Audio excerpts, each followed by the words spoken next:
I'm delighted that there's been so much interest in this on what is often a very difficult topic. In fact, we've been oversubscribed. So we are recording this webinar and it will be available next week. I'm Mark Radford, Corporate Advisor here in Business Community. I'm here with Louise Aston, our Wellbeing Director. Business in the Community, for those of you that don't know, is the Prince's Responsible Business Network. Our members work together to tackle a wide range of issues that are essential to building a fairer society and a more sustainable future.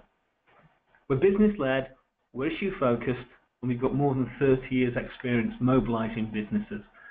We engage thousands of businesses throughout our programmes and drive them through core membership of over about 800 organisations. But specifically around mental health, we just feel there's some massive injustices for people suffering in silence. Inequality, physical and mental health. And our overall objective through our wellbeing campaign is to make sure that our core objectives are about creating a happier, healthier and a more productive workforces, which of course benefit employees, employers, customers and the communities in which they work. We've also given special focus on mental health within the context of the overall holistic wellbeing. Things that we're hoping to achieve today from this webinar are really quite straightforward. We're looking to save lives. We want to make sure that we're trying to normalise mental health. We want to talk about mental health one conversation at a time. We want to make sure that people see that it's okay to disclose that if you've got a mental health issue, you do need to receive appropriate support. And I think the sad fact is that even the best employers can't foolproof themselves in terms of considering suicide. So hopefully we'll show you that there are protocols that you can put in place to prevent suicide. And this is really timely because on Sunday, the 10th of September, it is World Suicide Prevention Day. It's an annual awareness day that raises awareness through the International Association for Suicide Prevention and the World Health Organization. And really it just reaches out to people who are going through difficult times. And it's just making sure that people who are feeling low or suicidal, who often feel worthless and think that no one cares, it's just showing small things like hearing from friends or family, or just feeling that you're being listened to, or just being told that it's okay to talk. And we know that all that makes such a massive difference. And I was particularly interested in this subject when Louise mentioned it because I experienced suicide in the workplace about 20 years ago.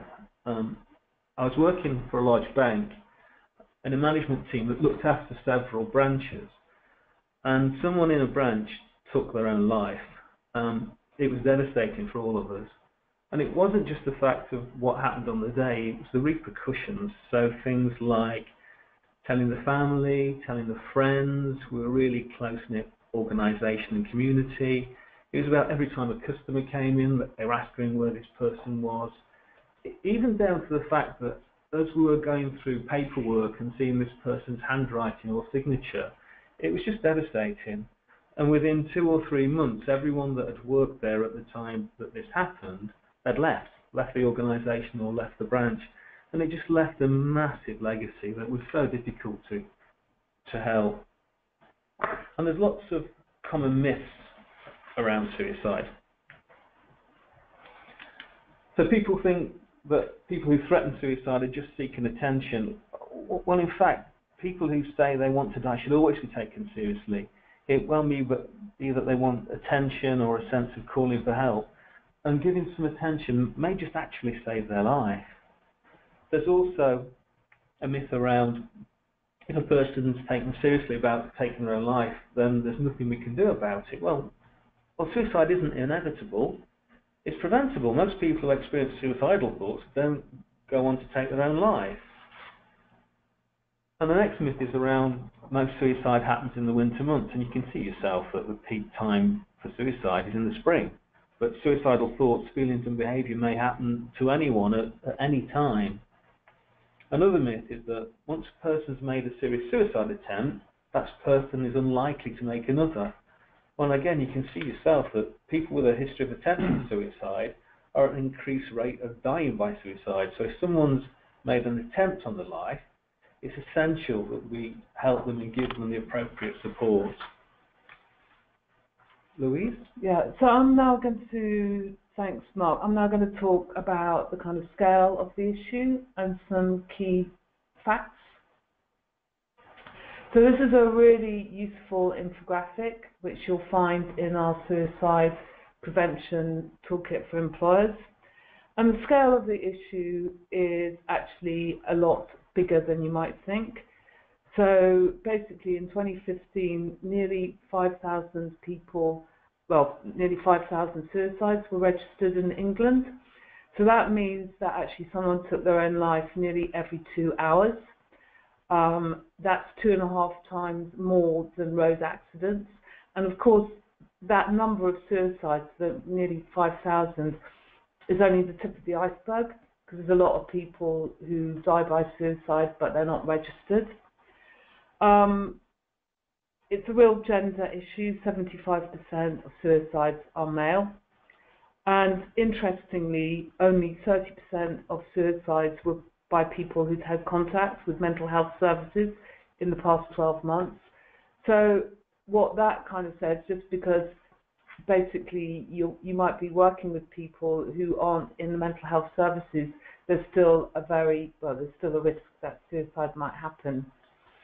So as I said, suicide is the biggest cause of death for men under 45 in the UK, and they're nearly 3 times as likely as women to die as a result.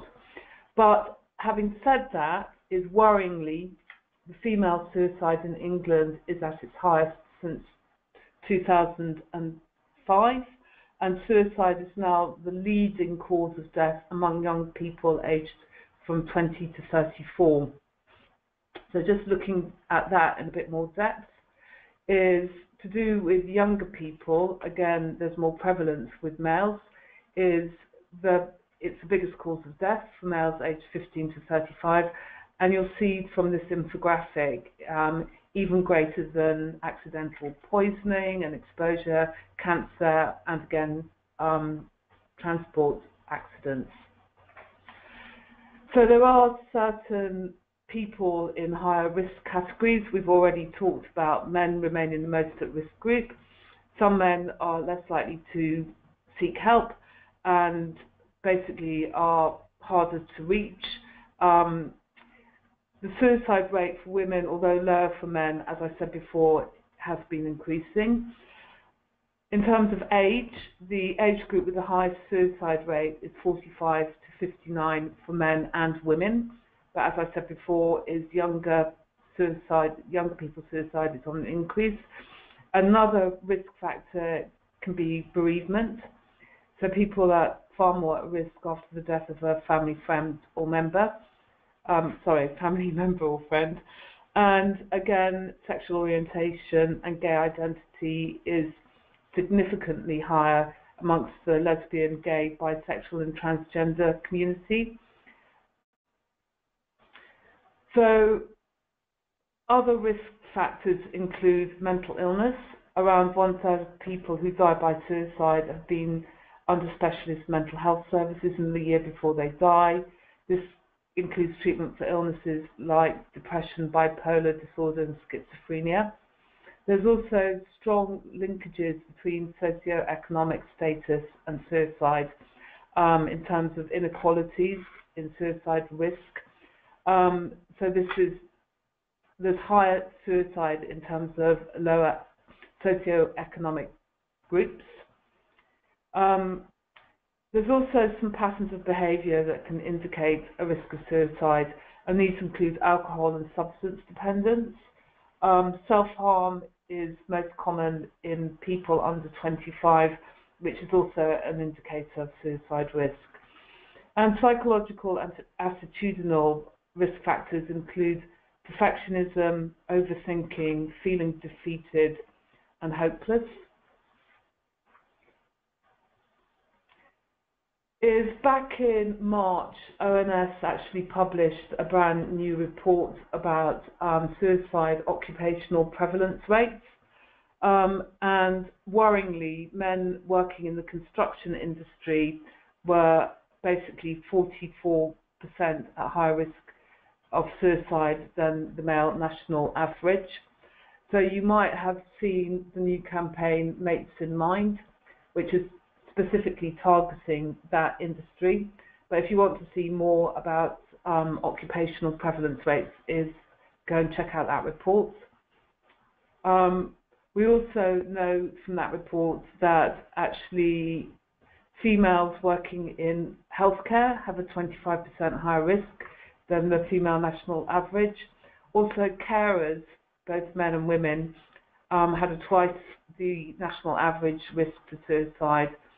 And again, going back to the kind of socio-economic groups and also the correlation between high-skilled roles had a reduced risk of 70% for both sexes. So we've got a quiz now. It's just really to get you thinking and more thought-provoking than anything else. So we know that 1 in 4 people in the UK will experience a common mental health condition every year, but what do you think the prevalence rate is for suicidal thoughts in the UK? Just give you a second or two to think about that. But it's actually more common than you might think. 1 in 5 of us will experience suicidal thoughts at some point in our lives. Then if we think about you have to be mentally ill to think about suicide, is that true or false? Well, there's a common misconception that you have to be mentally ill to think about suicide, but the truth is that just many people do. Around 1 in 5 adults say that they've thought about suicide at some point. So suicidal thoughts can range from feeling that life isn't really worth living anymore to seriously considering about taking your own life. And not all people who die by suicide have mental health issues. 2 in 3 suicides are by people who are not under any mental health care. So the next thing we want you to think about is when you compare lower skilled roles, managers and corporate directors, who has the highest risk, which risk of suicide is lowered by? And the answer is 70%. So, if we're talking about suicide and people think it's a bad thing, that it may give someone the idea to try it, is that true or false? Well, people who have felt suicidal will often say that it's such a huge relief that they're able to talk about what they're experiencing. Talking about suicidal feelings in an honest and open, non-judgmental way can often help break down the stigma associated with it, meaning that people are more likely to seek help and open up about how they feel. So talking about suicide will not put the idea in someone's mind, but it will help the topic seem less taboo. And often talking about suicide, people think it's a bad thing. It might give someone an idea to try. Is that true or false?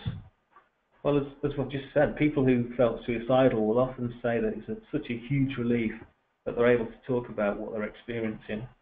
Talking about suicidal feelings in an honest and non-judgmental way can really break down that stigma.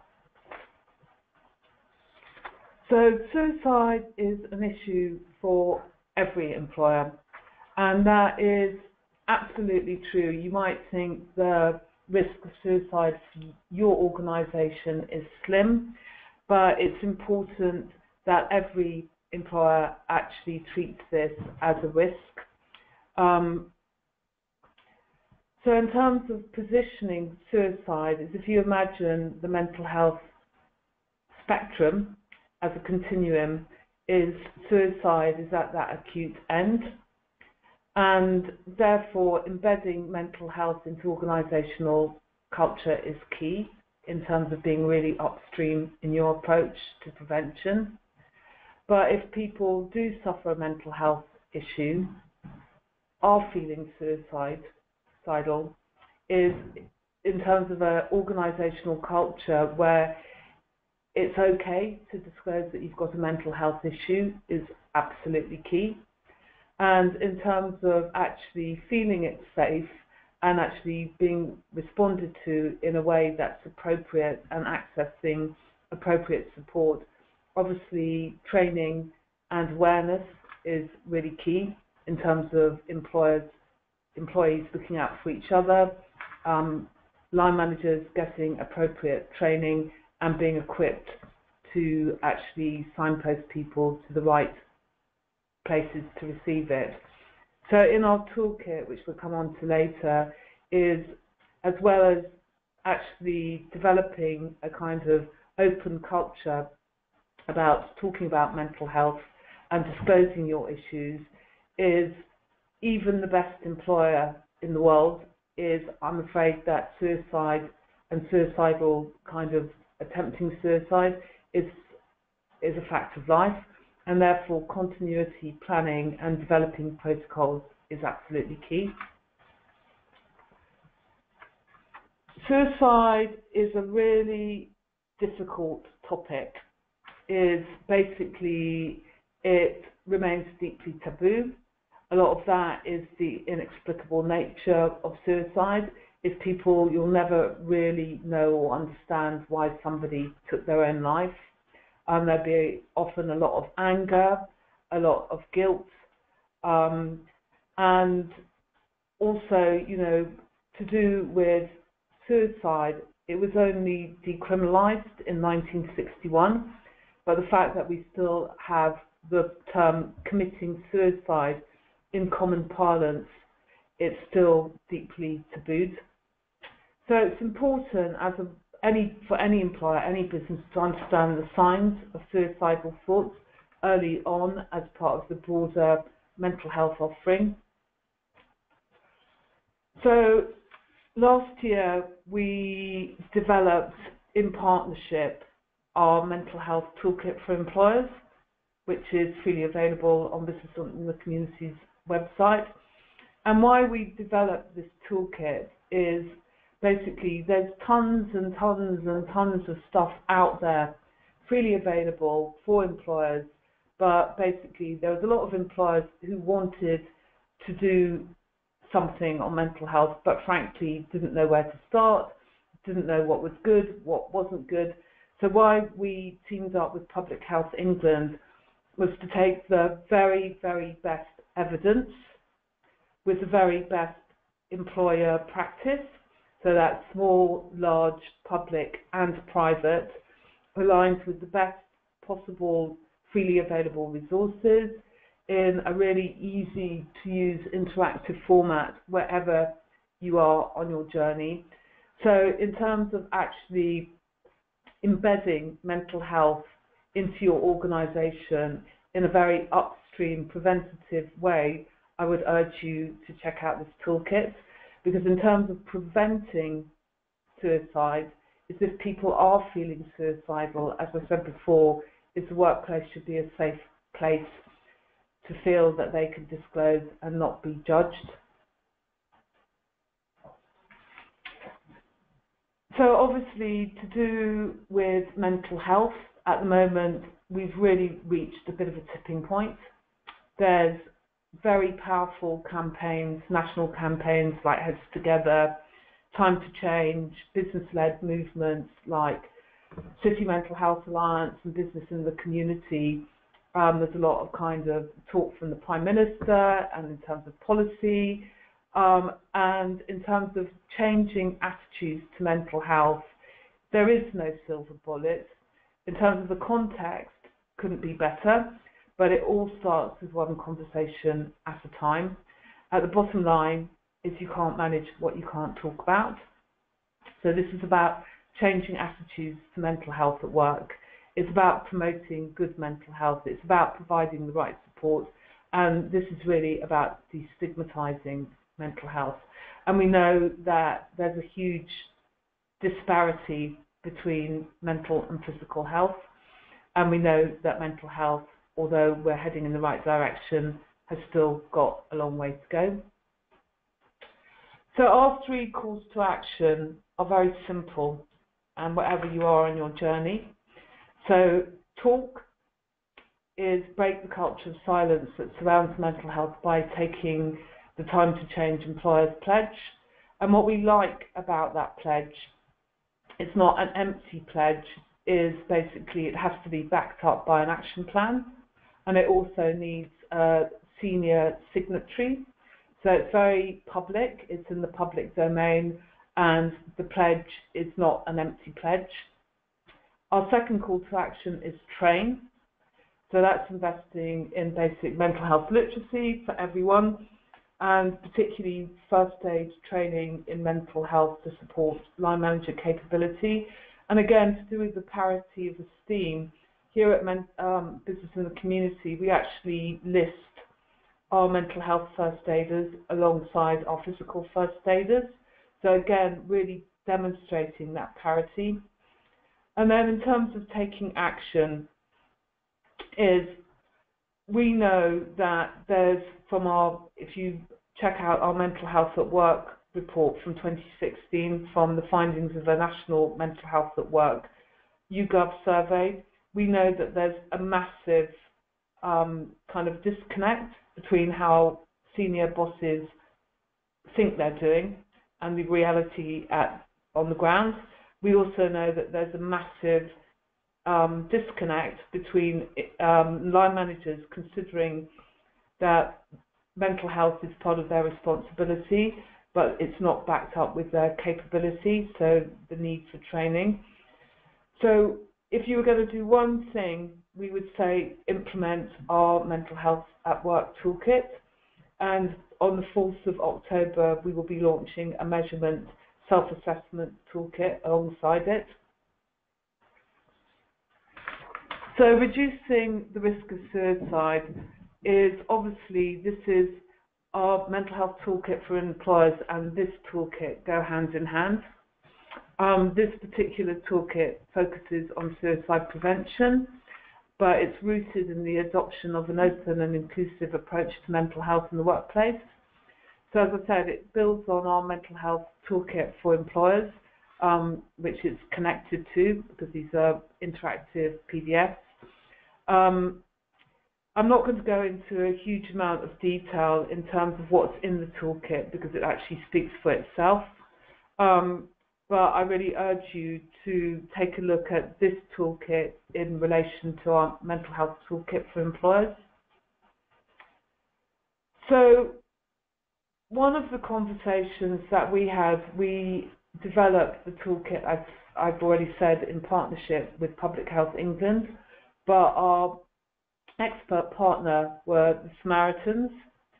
And this was really how the Chief Executive of Samaritans actually articulated, this was the slide she actually showed us our launch, this kind of unbearable pain that people who are feeling suicidal experience.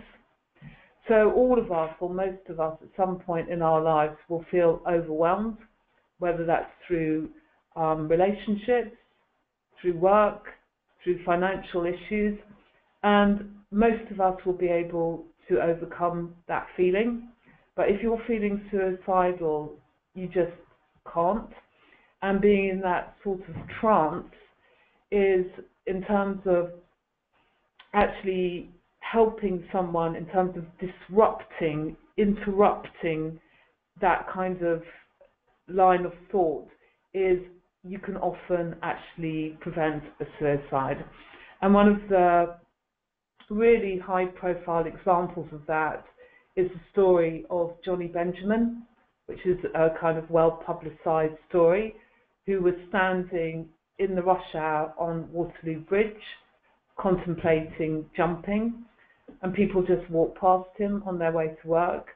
And then it took one stranger, Neil, who actually started talking to Johnny, and that was enough to interrupt Johnny's kind of thought process in terms of Neil's interruption and disruption of those awful thoughts.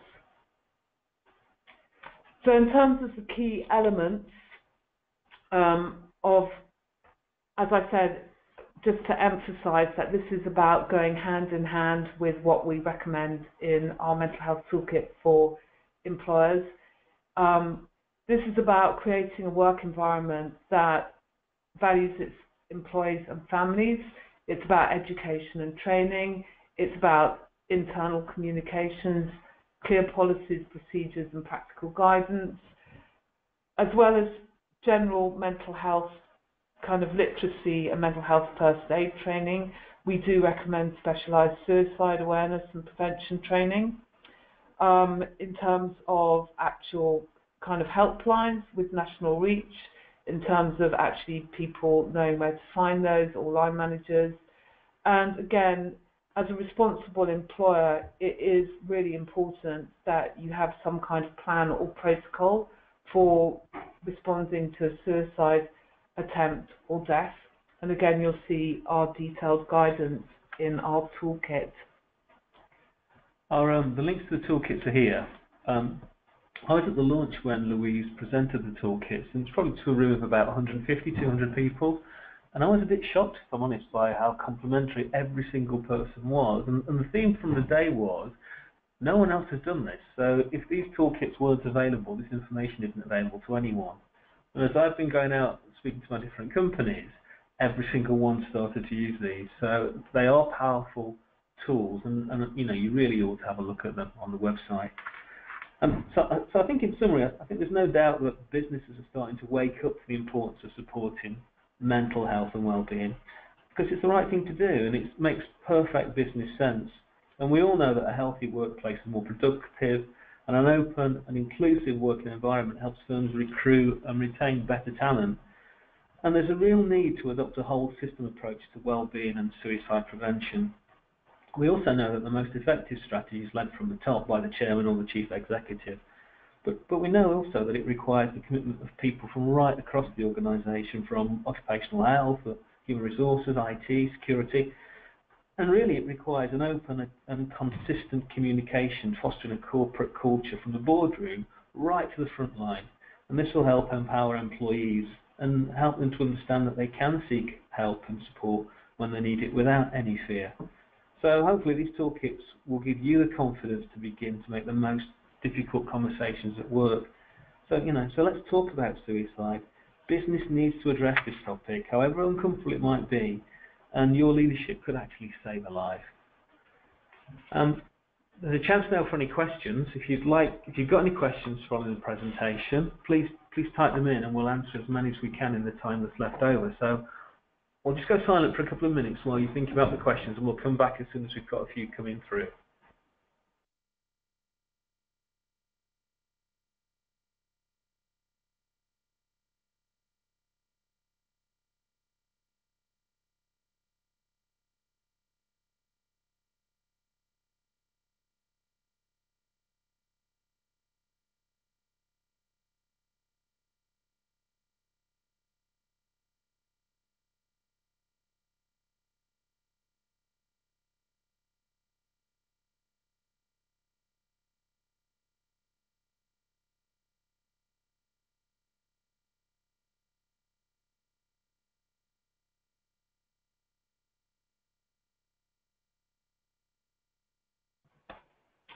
So we've had a question come through, and it's really from a practitioner's point of view, what are the next steps that people could take to make an impact?